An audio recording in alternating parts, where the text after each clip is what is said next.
कहते हैं आसव ऐसा पेय पदार्थ जिसको पीने से नशा चढ़े। कहते हैं नशा तो नाश करता है, लेकिन भगवती नशा, भागवत की नशा ये तो निर्माण करता है जीव का।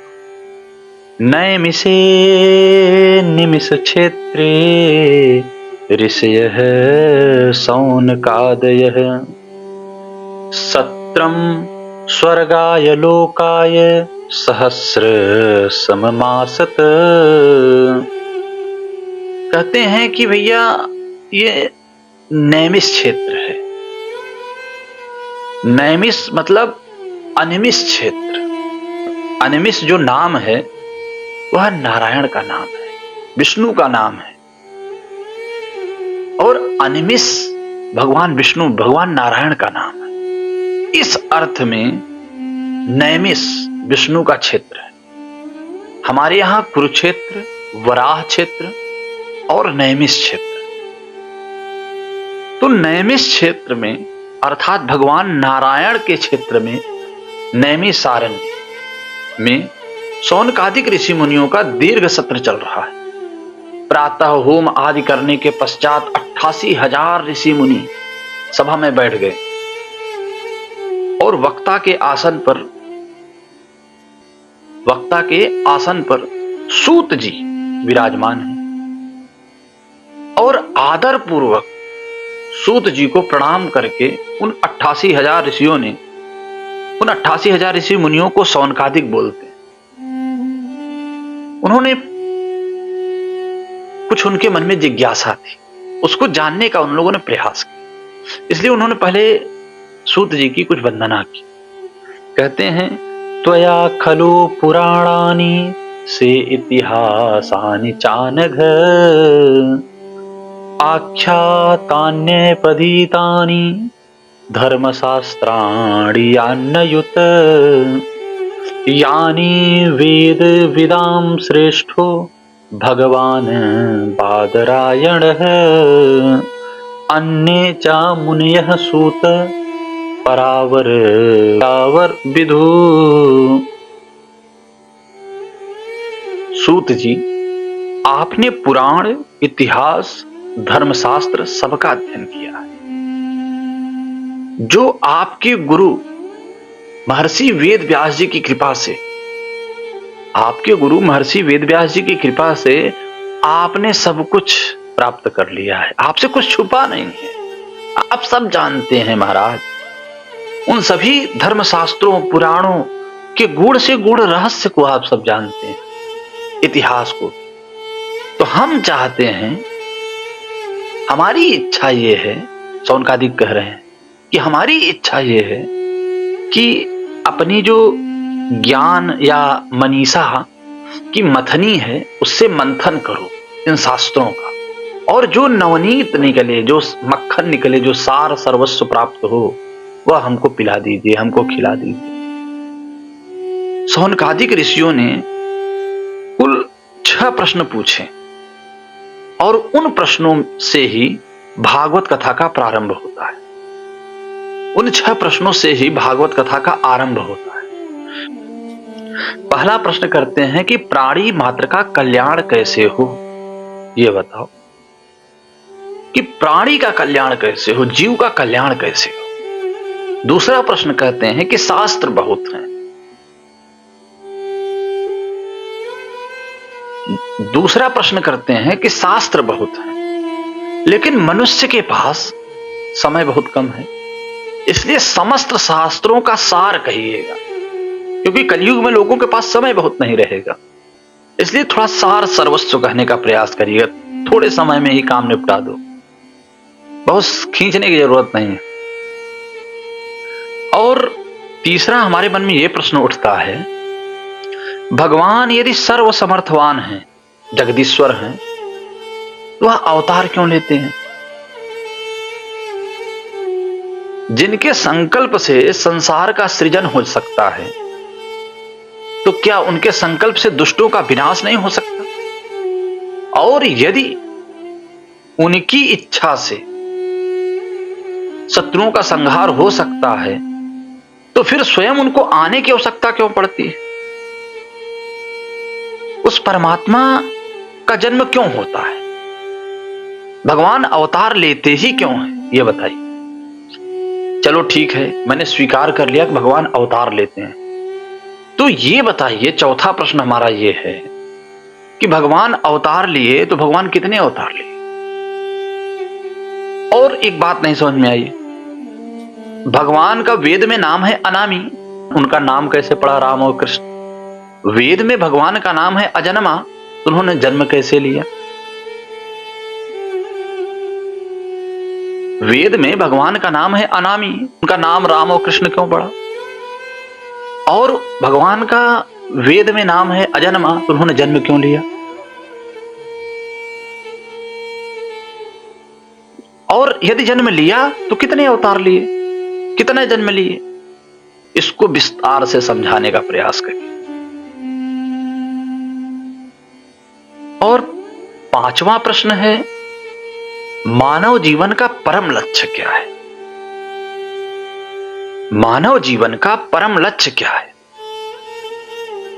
छठवां प्रश्न है, कहते हैं भगवान धर्म की स्थापना के लिए आते हैं, पर जब भगवान लीला संपन्न करके चले जाते हैं तो फिर धर्म किसकी शरण में जाता है, ये बताओ। धर्मः कम शरणं गतः, धर्मः कम शरणं गतः, धर्म किसकी शरण में जाता है, यह आप बताइए। यही 6 प्रश्न हमारे हैं। देखो, प्रश्न करो जिज्ञासा से, श्रवण करो श्रद्धा से। भगवान कृष्ण गीता में कहते हैं ना, श्रद्धावान लभते ज्ञानम, श्रद्धावान लभते ज्ञानम। देखो भाई, ये ज्ञान यज्ञ है, सत्कर्म सूचको नूनम ज्ञान यज्ञ स्मृतो बुधये। भागवत ज्ञान यज्ञ सत्कर्म सूचक है। जो भागवत है यह ज्ञान यज्ञ सत्कर्म सूचक है। इसको ज्ञान यज्ञ क्यों कहते हैं? ज्ञान को प्रकट करने की प्रक्रिया है भागवत, ज्ञान को प्रकट करने की यह प्रक्रिया है। ध्यान देना ज्ञान देना नहीं है, ज्ञान लेना नहीं है, उसको प्रकट करना है। ज्ञान नित्य वस्तु है, वह अज्ञान से केवल ढका हुआ है, उसको केवल प्रकट करना है। ज्ञान नित्य वस्तु है, उसका कभी अभाव नहीं हो सकता। ज्ञान हमारा अपना स्वरूप है, स्वरूप का कभी अभाव नहीं होता और कभी भी अभाव हो भी नहीं सकता। ज्ञान तो नित्य वस्तु है, किंतु ढका हुआ है किससे? तो बोले अज्ञान से। ही बात समझा रहे हैं अर्जुन से कि अज्ञानेना वृतम ज्ञानम तेन मुह्यन्ति जन्तवः। उस ज्ञान को ढकने वाला वह अज्ञान है। लेकिन विशेषता यह है अज्ञान की कि वह ज्ञान के आश्रय चलता है। अज्ञान है इसीलिए वह सद्वस्तु भी है, लेकिन वह मिट भी सकता है इसलिए वह असद वस्तु भी है। यह ज्ञान को प्रकट करने का उपक्रम है। ज्ञान प्रकट कब होगा? रामायण में बड़े ही अच्छे ढंग से बताया गया है। रामायण में बड़े ही अच्छे ढंग से बताया गया है। कैलाश के गिरि शिखर पर भगवान शंकर और माता सती बैठे हैं। वट वृक्ष के नीचे कथा आरंभ होने जा रही है। बात आगे बढ़ी ही नहीं, क्योंकि माता सती ने जिज्ञासा से नहीं पूछा था कुछ भी। माता सती ने जिज्ञासा से नहीं पूछा था। सती ने जिज्ञासा नहीं की थी राम तत्व को जानने की। शंकर जी ने ही सती से कथा कही व्यथा दूर करने के लिए, क्योंकि सती का पत्नी के रूप में त्याग कर चुके थे भगवान शंकर, तो उस व्यथा को दूर करने के लिए कथा कही। चलो ज्ञान ना हो तो कोई बात नहीं, कम से कम इतना तो होता है कि कथा से व्यथा दूर होती है। संसार की व्यथा से संत्रस्त होकर यहां बैठे या कथा में बैठने वाले लोग को कम से कम उनकी व्यथा तो दूर होती है, उनकी व्यथा तो दूर होती है। लेकिन एक बात याद रखना, कथा से व्यथा दूर हो सकती है लेकिन गणपति का प्राकट्य नहीं हो सकता। लेकिन गणपति का प्राकट्य नहीं हुआ क्योंकि जिज्ञासा सती में नहीं थी, क्योंकि जिज्ञासा सती में नहीं थी। राम तत्व को जानने की कोई राम कथा में कोई इंटरेस्ट नहीं था, इसलिए ज्ञान का जन्म नहीं हुआ।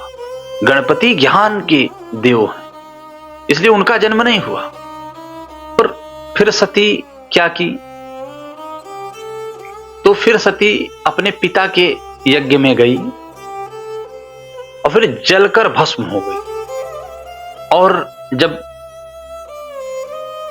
यज्ञ में खड़ी हुई तो उन्होंने भगवान नारायण से एक वरदान मांगा, क्योंकि अपराध उनका किया था तो उन्हीं से वरदान मांगा। सती मरत हरिसन बरु मांगा, सती मरत हरिसन बरु मांगा, जन्म जन्म शिव पद अनुरागा, कि जन्म जन्म शिव पद अनुरागा। और उसके कारण वह कहां गई? जेहि कारण हिमगिरि गृह जाई, जनमी पार बती तनु पाई। जिसके कारण वो हिमांचल की बेटी बनी। इसलिए माता मतलब पार्वती का नाम है शैलजा, शैलजा। और उन्होंने पुनः तपस्या किया, जब जन्म लिया तो फिर बड़ी हुई, थोड़ी तपस्या किया तो भगवान शंकर को ही पति रूप में प्राप्त किया। और तत्पश्चात एक दिन पार्वती ने स्वयं जिज्ञासा की। पार्वती भलु अवसरु जानी, गई शंभु पहि मातु भवानी। और जाकर जब नमस्कार किया भगवान शंकर जी को, अब की बार भगवान शंकर ने उन्हें वाम आसन दिया। पहले तो सामने बैठाया था जब सती के रूप में, इस बार उन्हें वाम भाग में आसन दिया।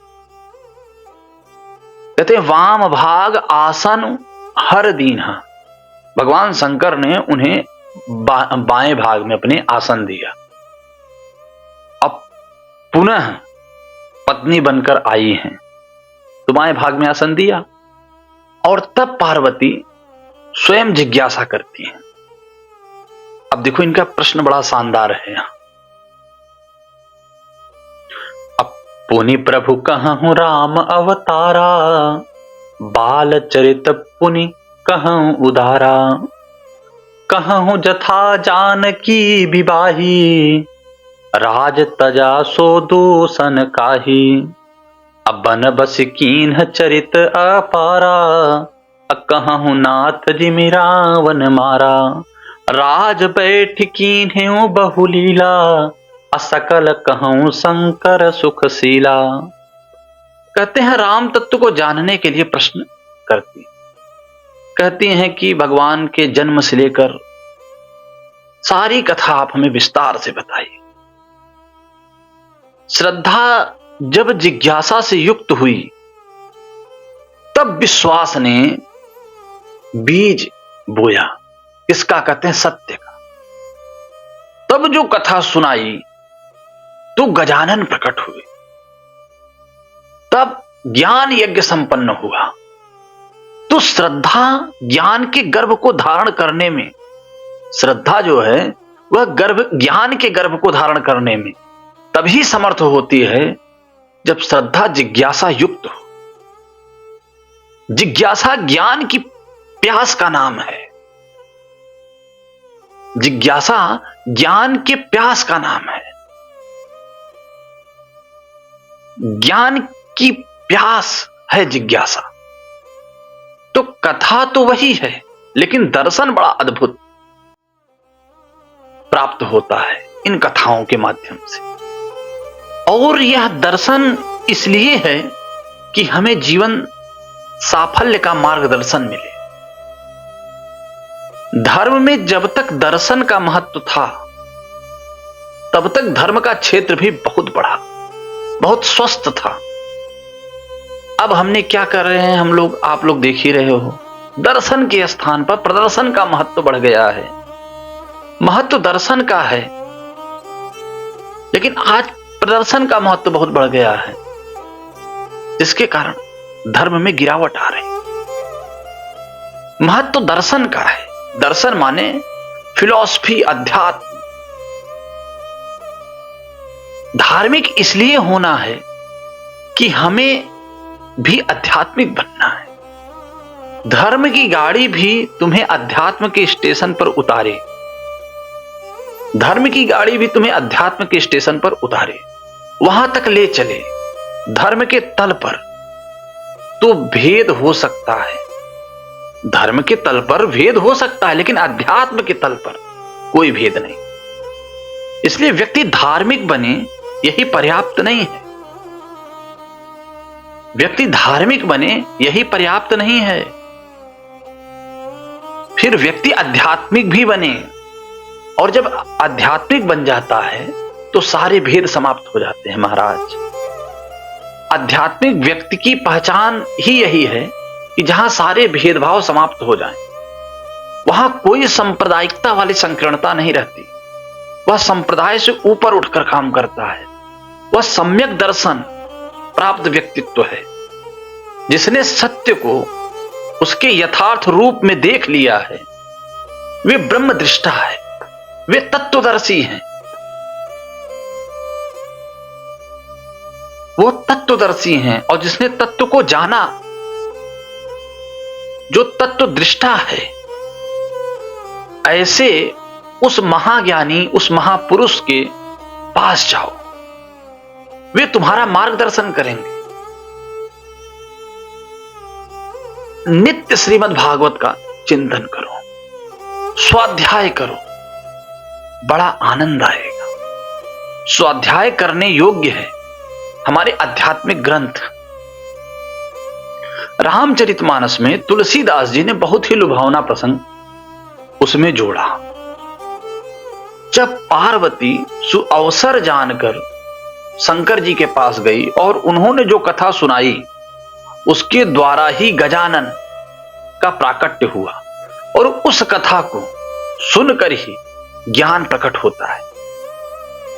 भगवान जटा मुकुट सुर सरित सिर लोचन ननिल विशाल, जटा मुकुट सुर सरित सिर लोचन नलिन विशाल, नीलकंठ लावण्य निधि सोह बाल विधुभाल। शंकर जी सुना रहे हैं, पार्वती सुन रही, पति बोल रहा है, पत्नी सुन रही है। कितना प्यारा दृश्य है। घर घर में ऐसा दृश्य प्रकट हो, घर घर में ऐसा दृश्य देखने को मिले तो बड़ा ही सुंदर है कि पति बोले और पत्नी सुने। लेकिन होता उल्टा है आज के समाज। वह बोलती है और बेचारा सुनता है। स्कूल में शिक्षक ने पूछा बच्चे से, तेरे पिताजी क्या करते हैं? तो बच्चे ने बड़े ही नम्र भाव से, बड़े ही विनम्रता के साथ, बड़ी धीमी आवाज में कहा, जो मेरी मम्मी कहे। शिक्षक का पूछने का भाव यह था कि तुम्हारे पिताजी क्या नौकरी धंधा करते हैं? लेकिन बच्चा तो आखिर बच्चा है, जैसा था वैसा बता दिया, जो मेरी मम्मी कहे। तो पति बोल रहा है और पत्नी सुन रही है, लेकिन इसमें दर्शन है, शिव है विश्वास और पार्वती है श्रद्धा। गोस्वामी तुलसीदास रामचरितमानस में ही अपने मंगलाचरण में कहते हैं, भवानी शंकरो वंदे श्रद्धा विश्वास रूपिणो, भवानी शंकरो वंदे श्रद्धा विश्वास रूपिणो, याभ्याम विना न पश्यन्ति सिद्धः स्वान्तस्थमीश्वरम्। बाल्यकांड के ही प्रारंभ में कह देते हैं, मंगलाचरण में, कि भवानी श्रद्धा है, शंकर विश्वास है। शिव पार्वती का जब विवाह हुआ तो उनके दिव्य दाम्पत्य से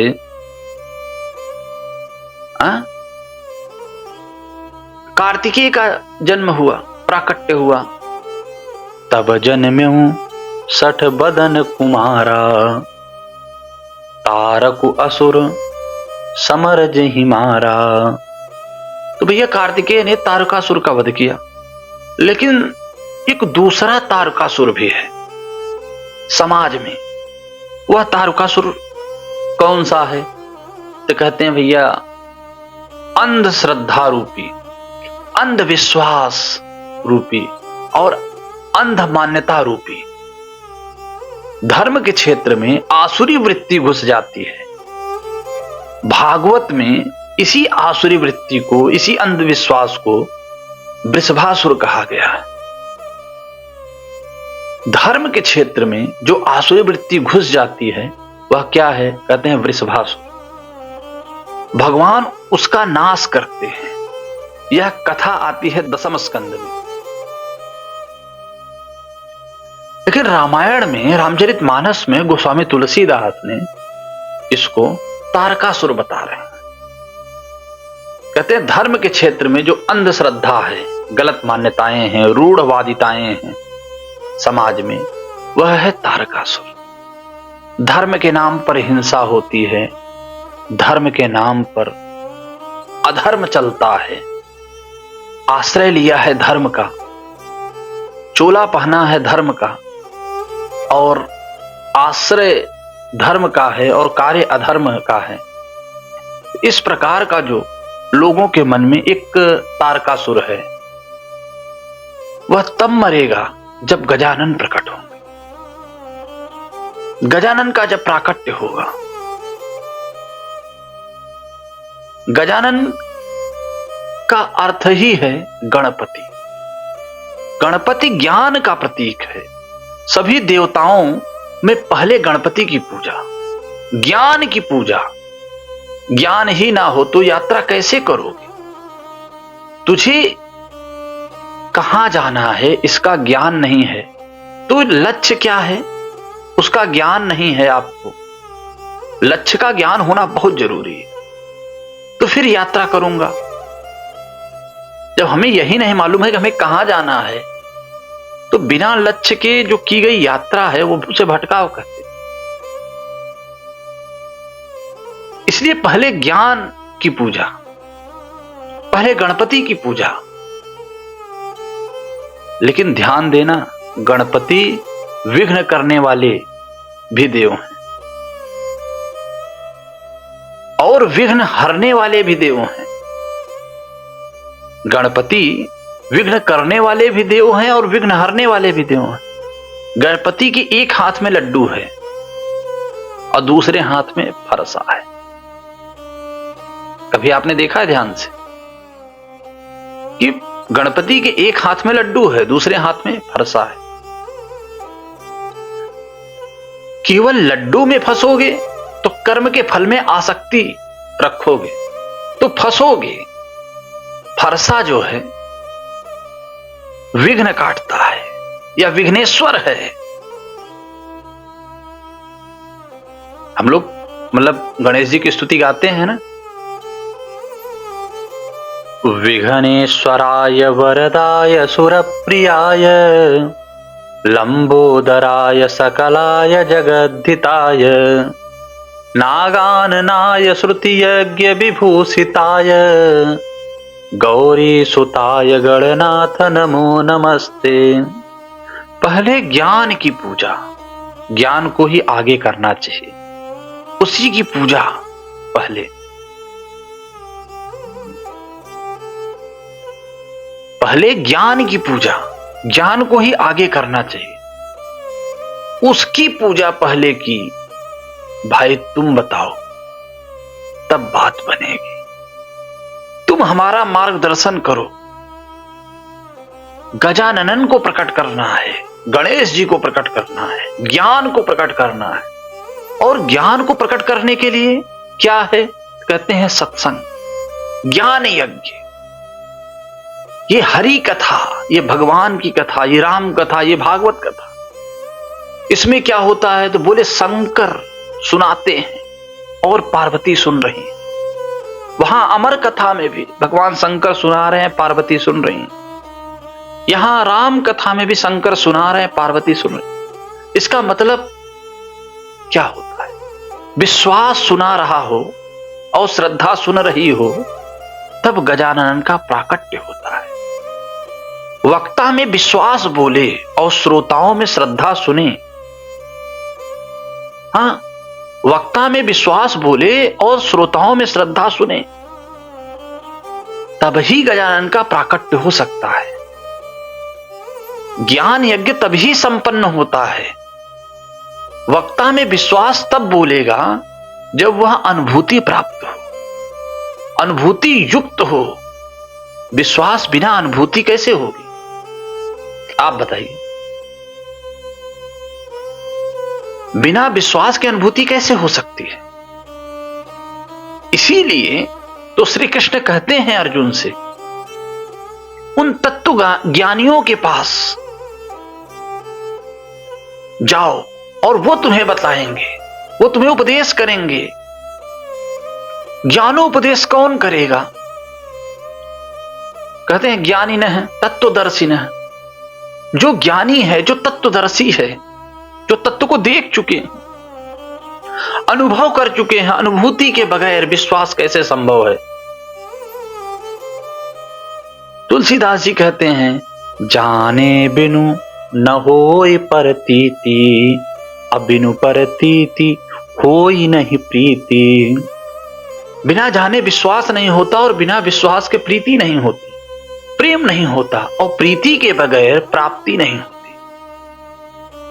क्योंकि प्रेम से ही पाना संभव है। वक्ता में विश्वास बोले, अच्छा वक्ता हो तो बड़े से बड़े, मतलब अच्छे से अच्छे शब्द होते हैं उसके। शब्दों का अनुभव होता है, शब्दों की अनुभूति। अनुभूति के शब्द कहां मिलते हैं? अनुभूति के शब्द वही होते हैं जहां व्यक्ति के तत्वदर्शी है, जहां व्यक्ति तत्वदर्शी है। ज्ञानी न है तत्वदर्शी न है। कहते हैं वक्ता में विश्वास बोले, श्रोता में श्रद्धा सुने। विश्वास वक्ता हो, श्रद्धा श्रोता हो, तब गजानन, तब गणपति, तब ज्ञान प्राकट्य होता है। और इसका जन्म नहीं, इसका प्राकट्य। ज्ञान तो नित्य वस्तु है, मैंने प्रारंभ में भी कहा, ज्ञान तो नित्य है, उसको प्रकट करना है। उसको, वो जो ढका हुआ ज्ञान है, किस प्रकार ढका हुआ है, किसने ढाका हुआ है, तो यह भी बात भगवान कृष्ण गीता में ही कहते हैं। यह बात भी भगवान कृष्ण मतलब गीता में ही बताते हैं कि भैया कैसे ढका हुआ, कि जिस प्रकार धुएं में अग्नि ढकी हुई होती है, जिस प्रकार धुएं से अग्नि ढकी हुई होती है, और जिस प्रकार रज से दर्पण ढका हुआ होता है, जिस प्रकार झिल्ली में, मतलब मातृगर्भ की झिल्ली से गर्भ ढका हुआ होता है, जरा से गर्भ ढका हुआ होता है, उसी प्रकार अज्ञान से ज्ञान ढका हुआ होता है। उसी प्रकार अज्ञान से ज्ञान ढका हुआ होता है। पाप का कारण है वासना, वासना का कारण है अज्ञान। इसलिए ज्ञान को प्रकट करो। अज्ञान ना रहे, वासना ना रहेगी तो फिर पाप होगा ही नहीं। इसलिए पाप से बचने का जो वास्तविक उपाय है वह यही है कि ज्ञान को प्रकट करो। नहीं ज्ञानेन सदृशम पवित्रम इह विद्यते। ज्ञान के समान कुछ पवित्र नहीं, इसलिए यह ज्ञान यज्ञ है। ज्ञान के समान कुछ पवित्र नहीं है, इसलिए ज्ञान यज्ञ है। जिस प्रकार रज में दर्पण ढका हुआ है, जिस प्रकार रज से दर्पण ढका हुआ है, रज के कारण दर्पण मलिन हो गया है, तो उसको साफ करो।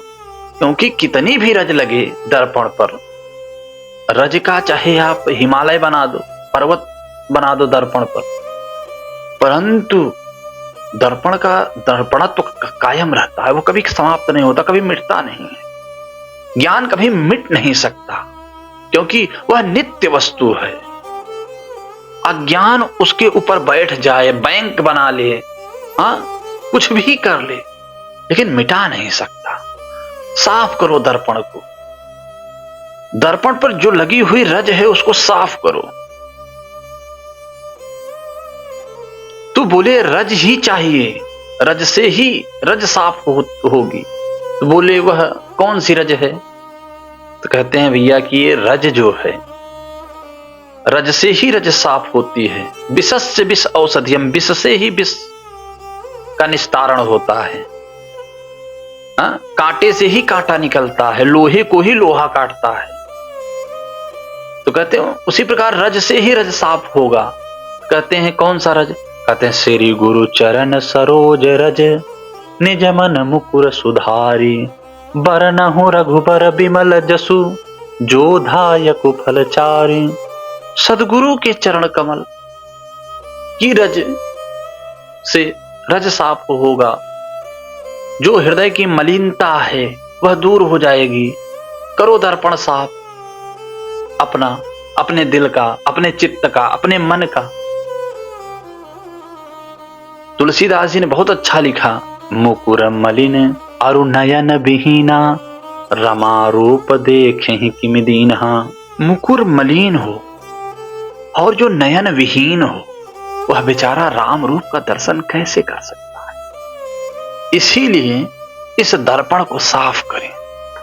किसके? कहते हैं सदगुरु के चरण कमल की रज से साफ कर।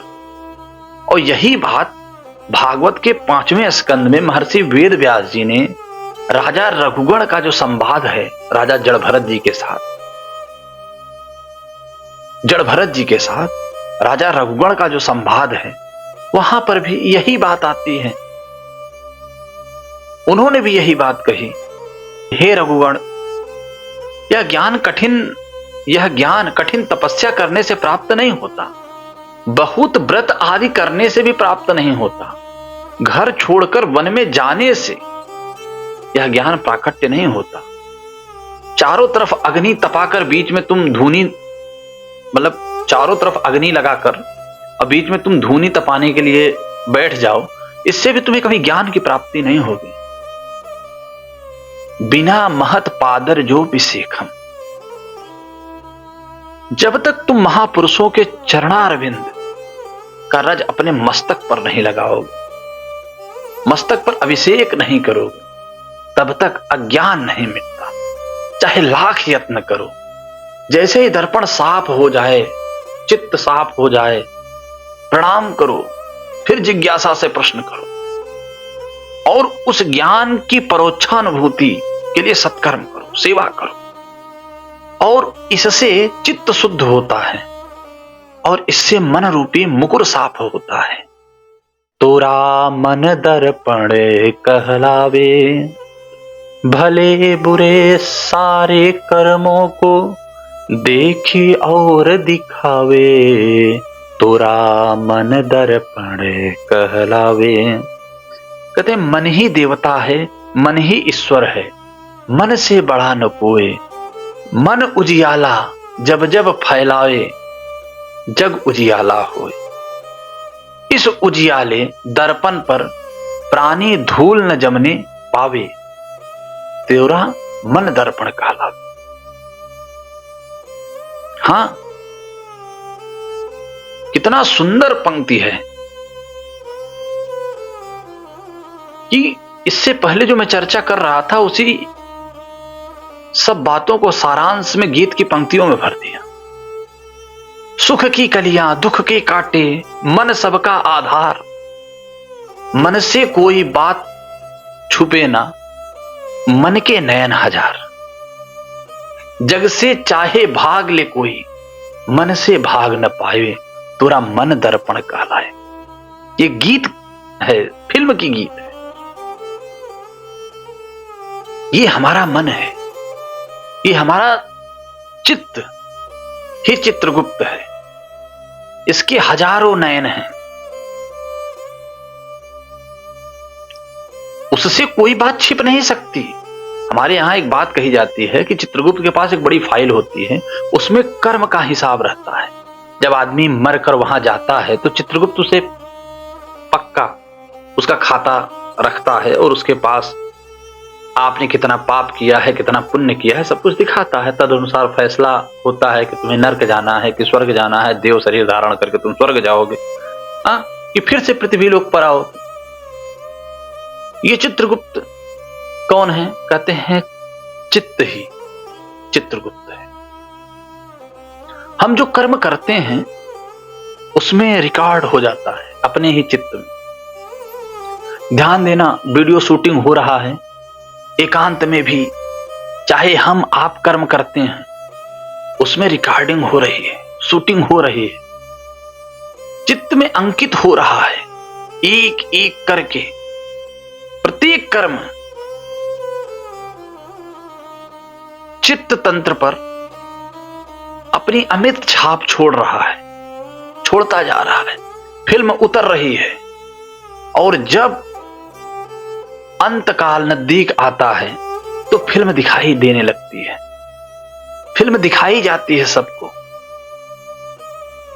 यहां कोई प्रमाण, कोई साक्षी की जरूरत नहीं है, क्योंकि फिल्म ही उतर रही है, दिखाई जा रही है। और जब मृत्यु काल आता है तो इतनी फास्ट चलती है वो रील, वो रिंग, पूरे जीवन की फिल्म दिखाई जाती है। एक एक कर्म अपनी आंखों के सामने, एक एक कर्म अपनी आंखों के सामने आते हैं। और उस वक्त जिसने बहुत पाप किया हो, वो अपनी ये फिल्म अंत समय में देखकर अवाक रह जाता है। ओह,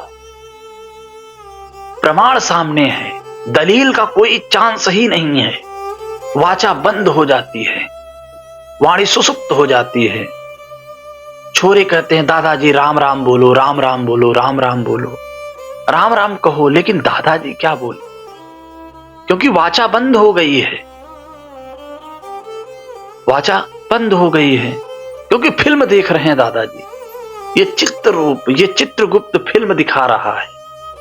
ये तेरे किए हुए कर्मों का हिसाब अंत समय में भगवान का नाम भी नहीं ले पाता। चाहे आसपास खड़े लोग भगवान का नाम कितनी बार कहें राम बोलो, राम बोलो, लेकिन वह कह नहीं पाता, फिल्म देख रहा है, डिगमूढ़ हो गया है, आवाक हो जाता है। ये हमारा चित्त ही चित्रगुप्त है। ये पापी के साइकोलॉजी पर विचार कीजिए। पापी कभी एकांत में नहीं रह सकता। पापी जो है पाप एकांत में करेगा, लेकिन एकांत में रह नहीं पाएगा। वो भी भीड़ में रहने का आदी हो जाएगा। फिर जब अकेला रहता है तो उसका मन उसको कोसता है। उसका चित्त रूपी जो चित्रगुप्त है उसको फिल्म दिखाता रहता है कि देख रिकॉर्ड हो गया है, बाइट करता रहता है, उसको रील दिखाता रहता है। एकांत को वह सहन नहीं कर पाता, सुन नहीं सकता, भागता है, भीड़ के बीच चला जाता है, मन से भागने की कोशिश करता है, लेकिन वो भाग नहीं पाता है। इसीलिए कर्म करते वक्त व्यक्ति को सावधानी बरतनी चाहिए, क्योंकि कर्म करने में जीव को स्वतंत्र बनाया गया है। कर्मण्येवाधिकारस्ते मा फलेषु कदाचन, मां कर्म फल हेतुर्भूर्मा ते संगस्तु कर्मणि। कहते हैं कर्मण्येवाधिकारस्ते, कर्म में तेरा अधिकार है। अधिकार का अर्थ स्वतंत्रता। तू कर्म करने में स्वतंत्र है। पाप करना हो तो पाप कर, ये पाप करना हो तो पाप करने में स्वतंत्र है, पुण्य करना है तो पुण्य करने में स्वतंत्र है। जैसा कर्म करना चाहता है तो कर। मानव जन्म की श्रेष्ठता विशेषता यही है कि दूसरे अन्य जन्मों से सब प्राणी प्रकृति के प्रेरित कर्म करते हैं, जबकि मनुष्य कर्म करने में स्वतंत्र है। शेर को भूख लगी है तो वो शिकार करेगा। भैया शेर को भूख लगी है तो वो शिकार करके हिंसा करके खाएगा, लेकिन ये मतलब प्रकृतिगत बात है।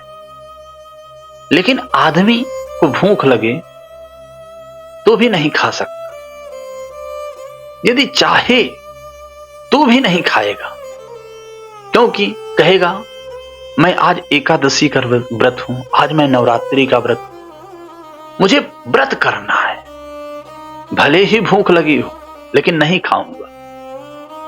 कर्म करने में मनुष्य स्वतंत्र है, लेकिन याद रहे कर्मणि एव ते अधिकार, कर्म में ही तेरा अधिकार है। तू स्वतंत्र है लेकिन कर्म करने में ही, गीता में जहां एव शब्द आया है बड़ा ही महत्वपूर्ण है। जैसे यहां कहते हैं कर्मण्येवाधिकारस्ते कर्मणि एव ते अधिकार, तू कर्म करने में ही स्वतंत्र है। मां फलेषु, फल में तू स्वतंत्र नहीं, उसमें तो तू परतंत्र है। मतलब तू जैसा कर्म करेगा उसका वैसा फल तुझे मिलेगा और तुझे भोगना पड़ेगा। इसका अर्थ ऐसा नहीं कि कर्म करो और फल ना मांगो। भैया कर्म करने के बाद फल मांगना नहीं पड़ता, फल मिलता है। अग्नि में हाथ डालो तो जलोगे, पहले हाथ डालो फिर फल मांगो, अब मुझे जलाओ, ये सब बात नहीं, ये थोड़ी होता है। कर्म फल दिए बगैर शांत होता ही नहीं। कर्मणि एव ते अधिकार, मां फलेषु, मतलब यह है कर्म करने में तू स्वतंत्र है। जैसा कर्म चाहता है, जैसा कर्म करना चाहता है कर, चाहे पाप चाहे पुण्य, यू आर फ्री। तुझे जो करना है तू कर, लेकिन ध्यान देना हर स्वतंत्रता के साथ जिम्मेदारी जुड़ी हुई है। हर स्वतंत्रता के साथ एक जिम्मेदारी जुड़ी होती है। तेरे कर्म की जिम्मेदारी तेरी है, फल में तू परतंत्र है। जैसा कर्म करेगा उसका वैसा फल तुझे मिलेगा। यही बात गोस्वामी जी भी लिखते हैं, कर्म प्रधान विश्व रचि राखा, जो जस करई सो तस फल चाखा। ये बात रामचरितमानस भी कहती है, वही बात गीता भी कह रही है। देखिए क्या सामंजस्य है। हाँ, सब में कितनी एक सूत्रता है। रामायण, भागवत, भगवत गीता, उपनिषद, वेद, जैसा कर्म करेगा वैसा फल भोगना आपको पड़ेगा। मां कर्म फल हेतुर्भु, तू कर्म कर, वो तो मिलना ही है। फल की आसक्ति से तू कर्म करेगा तो होगा क्या, आसक्ति के कारण तू अपना कर्म भी ठीक से नहीं कर पाएगा। क्योंकि जहां आसक्ति आई कि आग्रह आया कि टेंशन आया, और भैया जब टेंशन आया तो गलती हुई, गलती हुई तो क्रोध आया, और क्रोध आया तो फिर गलती हुई। When you lose, you get angry. When you get angry, you lose again. और फिर इस प्रकार आप नुकसान में ही रहते हैं, घाटे में ही रहते हो हमेशा। इसलिए आसक्ति नहीं, फल तो तुझे वैसे भी मिलने वाला है, मिलेगा ही, तो फल में आसक्ति रखने की आवश्यकता नहीं है। तू अपना कर्म निष्ठा पूर्वक कर, सावधानी के साथ कर। यदि तू ये कहे कि फिर ये कर्म ही है, इसका फल मिलता ही है, तो फिर भुगतना ही पड़ेगा, फिर बंधन होता है, तो कर्म करें ही क्यों। तो बोले ये भी नहीं होना चाहिए। ये भी नहीं होना चाहिए। माते संगस्त कर्मणि, अकर्म में भी तेरी आसक्ति नहीं होनी चाहिए। जिस प्रकार कर्म के फल से तेरी आसक्ति नहीं होनी चाहिए, उसी प्रकार अकर्म में भी तेरी आसक्ति नहीं होनी चाहिए। मतलब कर्म ना करने में तेरी आसक्ति नहीं होनी चाहिए। मतलब ये कभी भी नहीं सोचना चाहिए कि तब मैं कर्म क्यों करूं, जब कर्म से बंधन ही है तो मैं कर्म क्यों करूं। तो बोले क्यों? Can it's simple, impossible. क्योंकि कर्म तुम्हें करते ही रहना पड़ेगा जब तक ये शरीर है। कृष्ण गीता में कहते हैं, नहीं कश्चित क्षणमपि जातु तिष्ठत्य कर्म कृत कार्यते है वसह कर्म सर्व प्रकृति जैर गुणे। कहते हैं प्रकृति के गुणों से वशीभूत होकर जीव कर्म करने के लिए मजबूर है। जब तक शरीर है कर्म होते ही रहेंगे, कर्म होते ही रहते हैं। कर्म से बचना संभव नहीं है, कर्म से बचना असंभव है। अब तो एक ही उपाय है, कर्म के बंधन से बचने का उपाय। कर्म से बचने का उपाय नहीं है, किंतु कर्म के बंधन से बचने के लिए उपाय है। इसलिए क्या करें इसके लिए भाई? तो बोले वेदों ने जो कहा है वो करो, शास्त्र विहित कर्म कर, यज्ञ कर्म कर। क्योंकि यह बिना यज्ञ के आपकी मुक्ति होने वाली नहीं। बिना यज्ञ कर्म के जो कुछ करना चाहते हो वो संपूर्ण यज्ञ बनाकर करो उसको। यज्ञ के अतिरिक्त जो कर्म है वह बंधन के कारण बनते हैं। जो कुछ कर रहा है तू मेरे लिए कर।